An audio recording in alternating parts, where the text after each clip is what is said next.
off of your property at all times. Delivery people, the mail carrier, vendors, and other guests. As a landowner, the question is always, what liability do you have if one of these guests were to trip and fall in your walkway? Hi, I'm Julia Way, a real estate attorney here at the law offices of Peter and Brewer.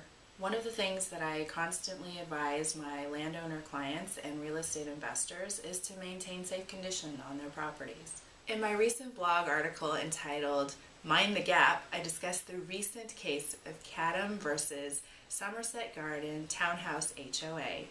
In this case, the court concluded that a landowner, even if they know of a potentially dangerous condition in their property, has no liability if it's a trivial condition.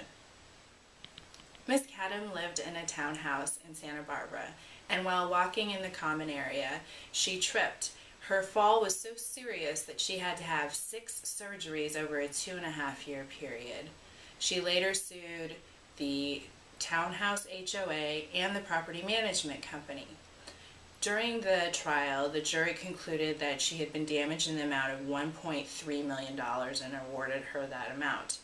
The HOA and the property management company brought a motion before the judge asking him to reverse the decision. The court did grant that motion, and accordingly, Ms. Cadam had to appeal. On appeal, the court discussed the trivial defect doctrine, wherein a landowner would not have liability if the condition of the walkway was such that it would be impossible to maintain in an absolutely perfect condition. In the case of Ms. Cadam's, the gap in the walkway was less than an inch, and so the trial court had concluded that it was trivial, and therefore the landowner had no liability to Ms. Cadam. The appellate court concluded the same and affirmed the decision.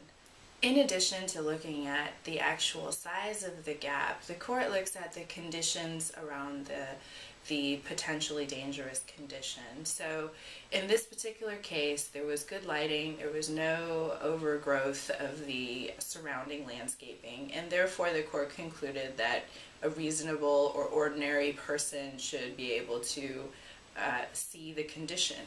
So essentially, the courts are saying, mind the gap.